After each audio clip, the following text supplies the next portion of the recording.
En las laderas áridas que alguna vez marcaron el límite oriental de la Ciudad de México, donde el viento arrastra polvo y susurros de siglos pasados, se yergue una estructura que el tiempo no ha logrado borrar.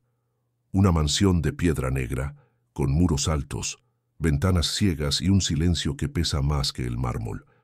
Hoy está en ruinas, cubierta de enredaderas y olvido, pero en su apogeo fue el símbolo más temido de un imperio construido no con honor, sino con petróleo, sangre y pactos sellados en la sombra. Su dueño, Manuel Larrea, no era solo un hombre rico, era un arquitecto del miedo, un millonario cuya fortuna nació no del trabajo, sino de la desposesión, la complicidad política y el silencio comprado. Y esta casa fue su corona y su prisión. Nacido en Veracruz en 1862, Larrea creció en la pobreza, pero desde joven mostró una ambición desmedida y una frialdad inusual. Mientras otros soñaban con tierras o familias, él soñaba con control. Tras trabajar como escribiente en una compañía ferroviaria, supo moverse entre los círculos del poder porfiriano con una habilidad casi sobrenatural. En 1891, tras una serie de sobornos bien calculados y alianzas secretas con intereses extranjeros, especialmente británicos y estadounidenses, obtuvo concesiones petroleras en los ricos yacimientos del sureste mexicano. Lo que siguió fue el ascenso más vertiginoso de la historia económica del país. En menos de una década, Larrea pasó de ser un funcionario menor a dueño de la mayor empresa petrolera privada de México, controlando refinerías, ferrocarriles y hasta puertos enteros. Pero detrás de ese éxito había una verdad brutal. Sus pozos fueron construidos sobre tierras comunales arrancadas a comunidades indígenas con violencia. Quienes se resistían eran encarcelados, desaparecidos o asesinados por guardias privados que respondían solo a Larrea. No existían registros oficiales, ni juicios, ni testigos, solo el rugido de las bombas de petróleo ahogando los gritos de los despojados.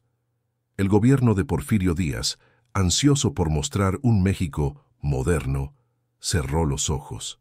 Incluso lo premió. Larrea fue condecorado, invitado a banquetes presidenciales y tratado como un ejemplo del progreso nacional. Pero en los campos, en los pueblos olvidados, su nombre se pronunciaba en voz baja, como una maldición. A mediados de 1897, ya con una fortuna incalculable, decidió construir su residencia definitiva. No quería una casa, quería una fortaleza. Contrató a los mejores arquitectos del momento, discípulos del mismo estilo que había dado forma a los edificios más emblemáticos del porfiriato.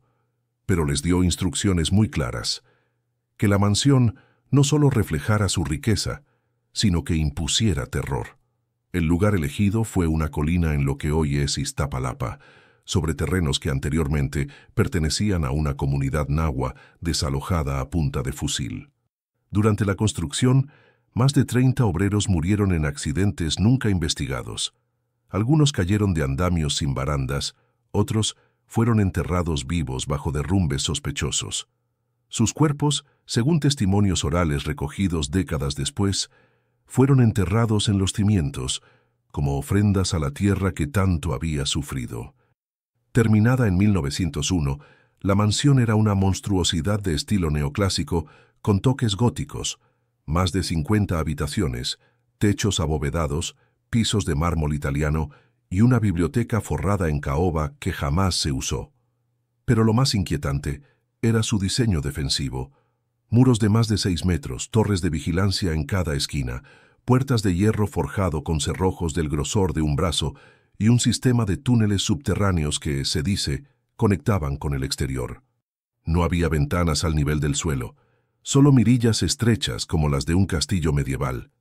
Todo estaba pensado para que nadie entrara sin permiso y para que nadie saliera sin consentimiento. Manuel Larrea rara vez salía. Prefería gobernar su imperio desde la penumbra de su estudio, rodeado de mapas, contratos y una colección de revólveres que jamás tuvo que usar. Desde allí decidía quién vivía, quién moría, quién enriquecía y quién desaparecía. La mansión no era un hogar. Era el centro de operaciones de un régimen privado, una isla de poder absoluto en medio de un país que se desangraba. Antes de continuar, me encantaría saber de dónde me estás viendo. El español es una lengua que une a más de 20 naciones, desde el corazón de América hasta rincones lejanos de Europa, África y Asia. Eres de México, Chile, España, Colombia, Estados Unidos, o quizás de algún lugar que ni imaginamos. Déjame tu país en los comentarios. Tu presencia no solo nos conecta, sino que da vida a estas historias que muchos prefieren enterrar, porque lo que ocurrió después dentro de esos muros no fue solo una tragedia familiar, fue el comienzo del fin de un imperio que creyó ser eterno, pero que estaba construido sobre arenas movedizas de sangre y silencio. Detrás de los muros impenetrables de la mansión de Manuel Larrea, la vida transcurría en una burbuja de opulencia fingida y control absoluto.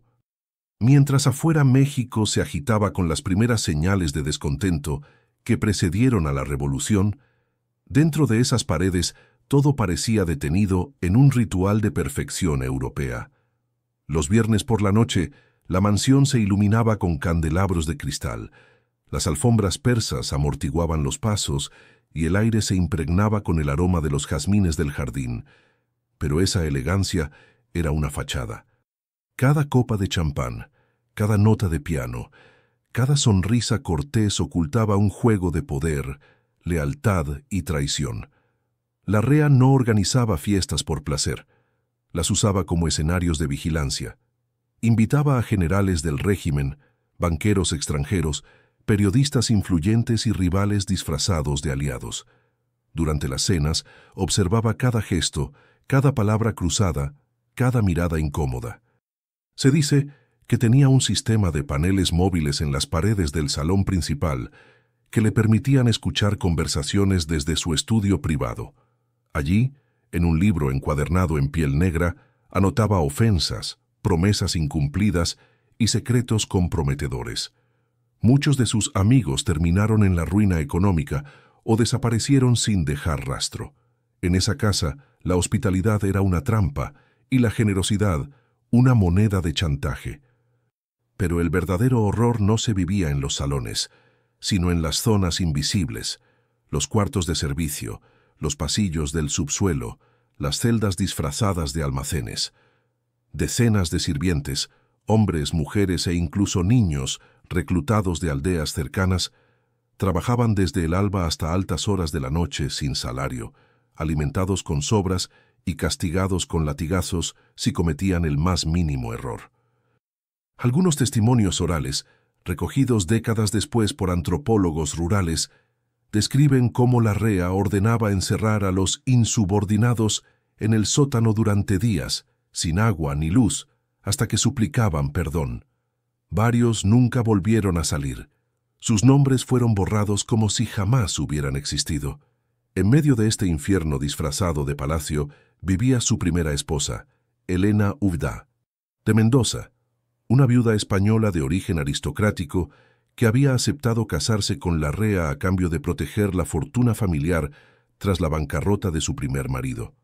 Elena era culta, reservada y profundamente solitaria. Desde el principio, su matrimonio fue una farsa de conveniencia. Ella ocupaba el ala este de la mansión, mientras Larrea vivía en el oeste, como si temiera que su humanidad lo contaminara. Aunque no tenían hijos, Elena se dedicaba a cuidar un pequeño jardín de jazmines, su única conexión con la belleza, y a leer novelas francesas, escapando así de la opresión que respiraba en cada rincón. Pero en la primavera de 1906, todo cambió. Elena fue hallada muerta en su dormitorio, tendida sobre la cama como si durmiera, con una copa de vino vacía sobre la mesita de noche. El médico forense, contratado por la familia Larrea, dictaminó muerte natural por insuficiencia cardíaca. Sin embargo, los sirvientes contaron otra historia. Dijeron que esa noche Elena había discutido con su marido, que se escucharon gritos y que, al día siguiente, el vino olía a almendras amargas. En aquel tiempo, el cianuro era el veneno favorito de la aristocracia, rápido, silencioso y difícil de rastrear en los análisis rudimentarios de la época. Lo más escalofriante fue el testamento que Elena dejó, firmado apenas una semana antes de su muerte. En él donaba toda su fortuna personal, incluyendo tierras en Guanajuato y joyas de herencia familiar, a un orfanato en Veracruz, pero con una condición explícita: que ningún miembro de la familia Larrea tuviera acceso a esos bienes. Larrea, furioso, ordenó quemar todos los documentos relacionados y despidió a los abogados que habían tramitado el legado. Aún así, parte del dinero llegó al orfanato, y ese acto de generosidad póstuma se convirtió en la única luz en la oscuridad de aquella casa. Tras la muerte de Elena, la mansión entró en un período de decadencia espiritual. Larrea prohibió las fiestas, selló el ala este y ordenó tapar todos los espejos del dormitorio donde ella murió. Los sirvientes decían que, por las noches, se escuchaban pasos en ese corredor prohibido, y que el aroma a jazmín, la flor favorita de Elena, flotaba en el aire, aunque ya no hubiera ninguna planta en el jardín. Si esta historia te ha atrapado y sientes que hay muchas más mansiones con secretos como esta por descubrir, te invito a suscribirte al canal y a darle like a este documental. Tu apoyo no solo nos ayuda a seguir investigando archivos olvidados y leyendas enterradas, sino que mantiene viva la memoria de quienes vivieron y sufrieron en estos palacios de sombra. Activa la campanita para no perderte la próxima parte, donde descubriremos cómo la Revolución Mexicana llegó a las puertas de Larrea y cómo su imperio comenzó a derrumbarse desde adentro, porque lo que pasó después no fue solo venganza, fue justicia, escrita en sangre y petróleo. El año 1910 no solo marcó el inicio de la Revolución Mexicana, fue también el comienzo del fin para el imperio de Manuel Larrea. Mientras el país entero estallaba en protestas, huelgas y levantamientos armados, su fortuna, hasta entonces considerada inexpugnable, comenzó a resquebrajarse desde las entrañas.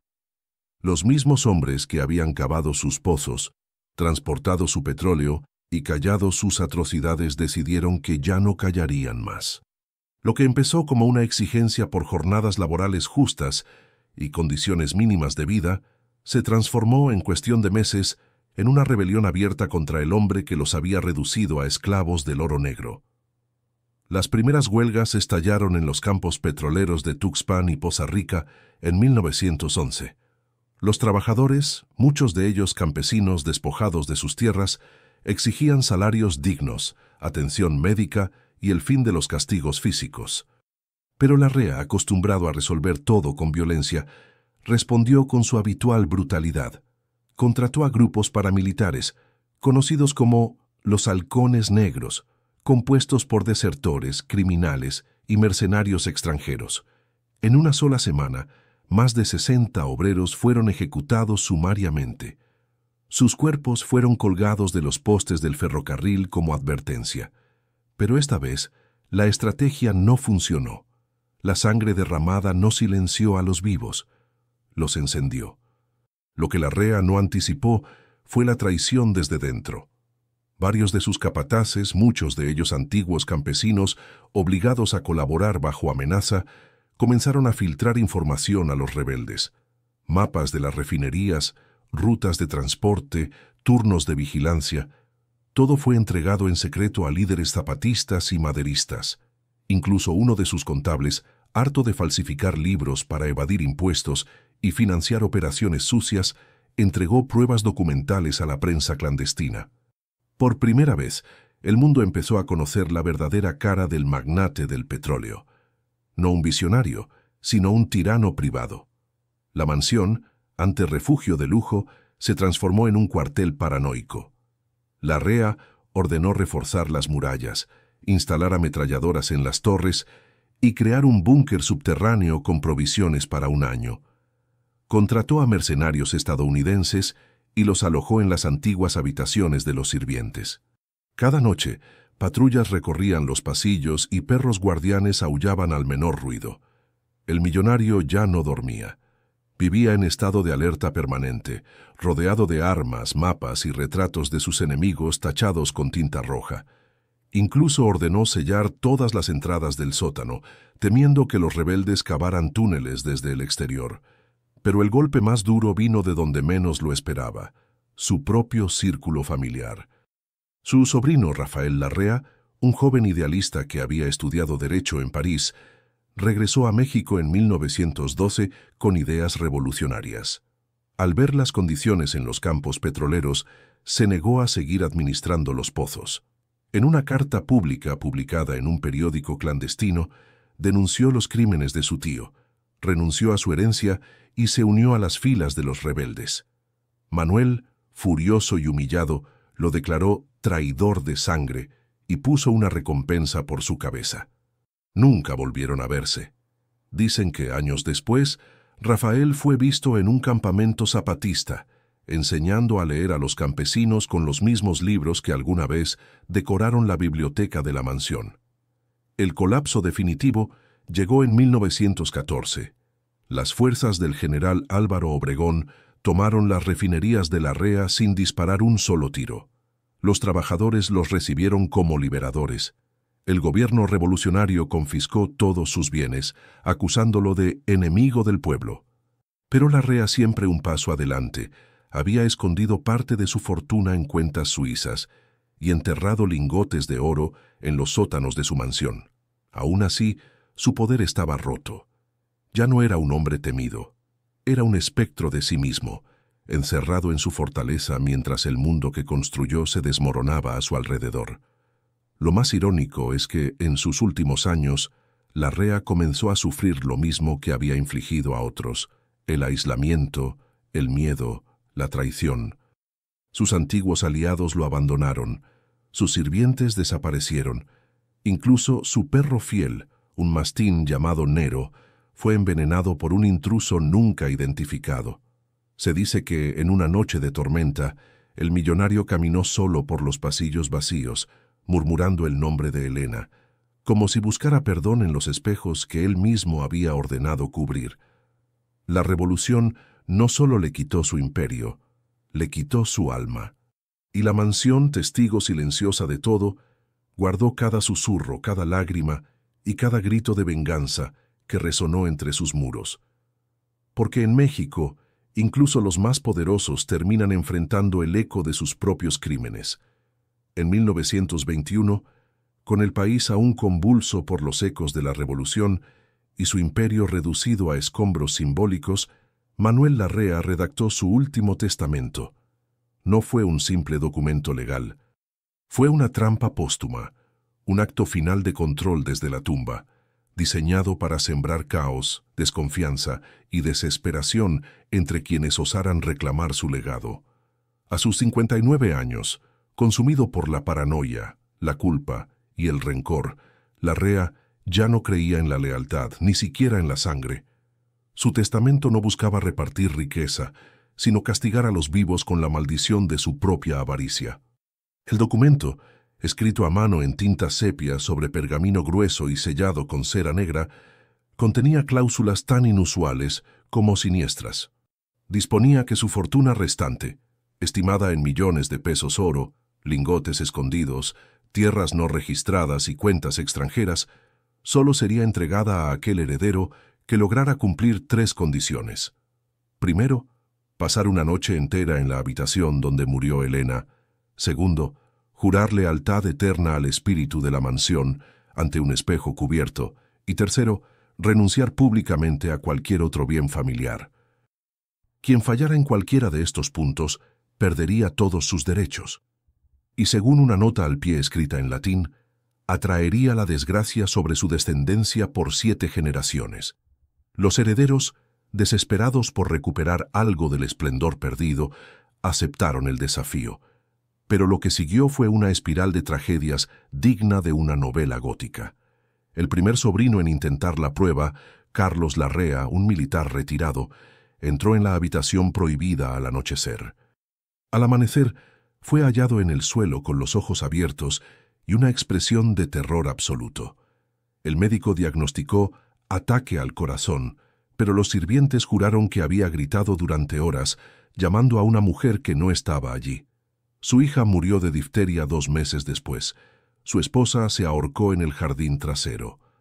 El segundo candidato, una prima lejana llamada Isabel, logró pasar la noche, pero al jurar lealtad ante el espejo sellado, se negó a renunciar a sus tierras en Guanajuato.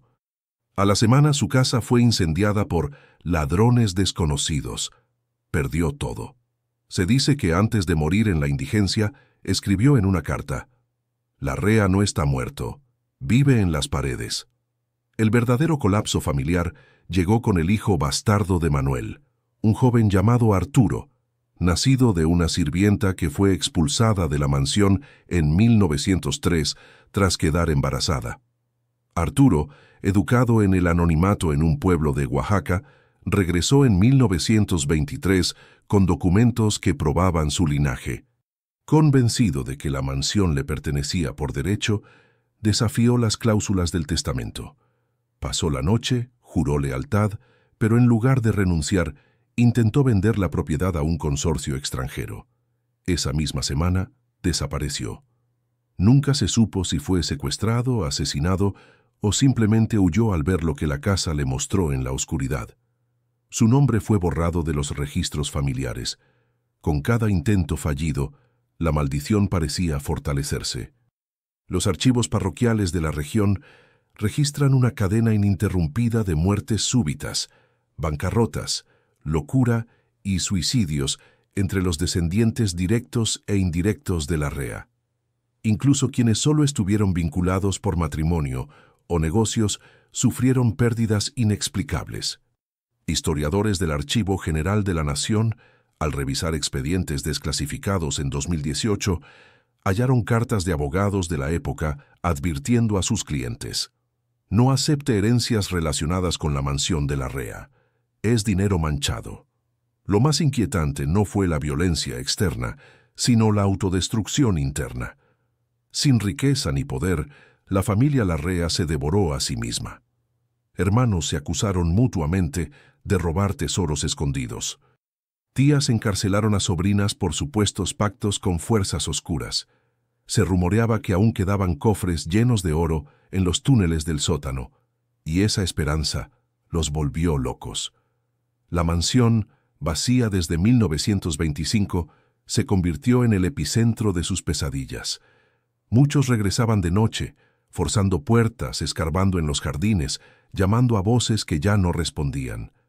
En 1932, la iglesia local, cansada de los escándalos, llegó a realizar un exorcismo. El sacerdote salió pálido, murmurando que el mal allí no era espiritual, sino humano, y por eso era más difícil de erradicar, porque la verdadera maldición no era sobrenatural, era el legado de un hombre que convirtió el amor en mercancía, la lealtad en esclavitud y la familia en campo de batalla. Hoy, casi un siglo después, ningún descendiente directo de Manuel Larrea sigue con vida. Los que quedan usan otros apellidos, viven en el extranjero o niegan cualquier relación con él. Pero en los archivos, en las cartas, en los susurros de los campesinos de la región, su historia persiste. Porque una maldición no necesita fantasmas para existir. Basta con que los actos de crueldad se repitan en el silencio de quienes prefieren olvidar, y la mansión sigue esperando, no a un heredero, sino a alguien que finalmente rompa el ciclo. Hoy, la mansión de Manuel Larrea permanece en pie, aunque apenas. Sus muros de cantera negra, agrietados por el tiempo y la humedad, se alzan solitarios en medio de una zona urbana olvidada al oriente de la Ciudad de México. Ventanas sin vidrios miran al cielo como ojos vacíos. Enredaderas trepan por las torres de vigilancia como si la naturaleza intentara borrar lo que el hombre construyó. El techo de la biblioteca se desplomó hace años. El jardín de jazmines es ahora un descampado lleno de basura y malas hierbas. Nadie vigila el lugar, nadie lo protege. Y eso no es casualidad. El Estado mexicano ha evitado durante décadas declararla patrimonio histórico no por su deterioro, sino por lo que representa, un espejo incómodo que refleja cómo la riqueza, el poder político y la impunidad se entrelazaron para construir una nación sobre cadáveres silenciados. Durante años, la mansión ha sido blanco de saqueadores, grafiteros y curiosos en busca de tesoros o fantasmas. Algunos han regresado contando historias extrañas, luces que parpadean en el ala este al anochecer, risas infantiles en los túneles del sótano, una figura femenina de vestido blanco junto al pozo seco. Pero más aterrador que los relatos sobrenaturales son los hallazgos reales.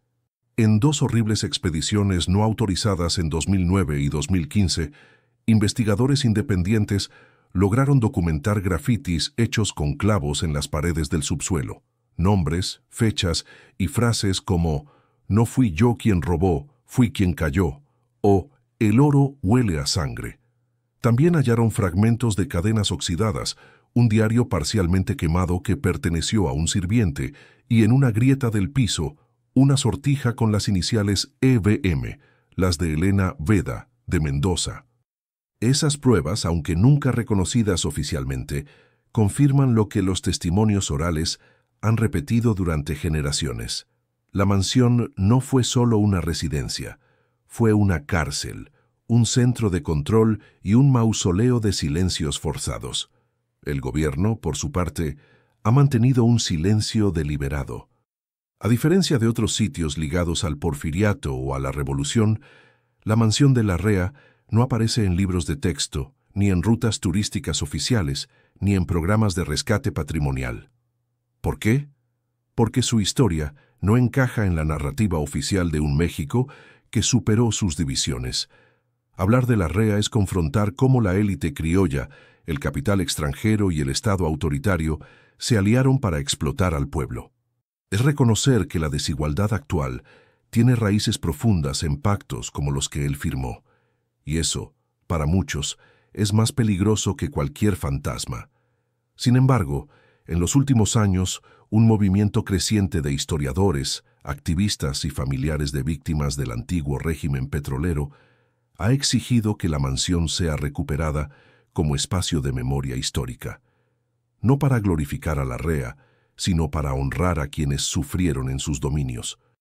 Proponen convertirla en un museo dedicado a las luchas obreras, los despojos territoriales y la resistencia campesina.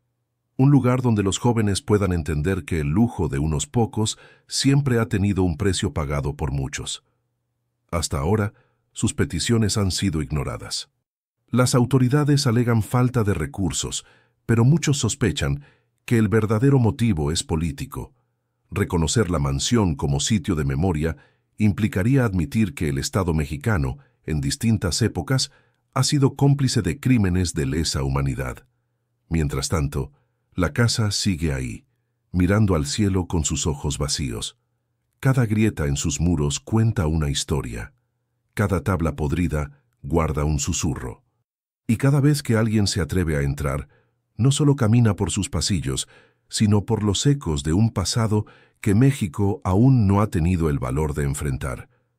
Si esta historia te ha conmovido, si crees que debemos recordar, no para odiar, sino para no repetir, entonces este documental no termina aquí, termina contigo.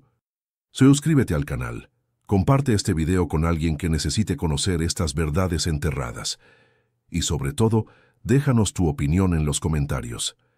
¿Crees que lugares como la mansión de Larrea deben convertirse en espacios de memoria o es mejor dejarlos en el olvido para no reabrir heridas? Tu voz importa, porque mientras haya alguien que recuerde, las víctimas no habrán muerto en vano.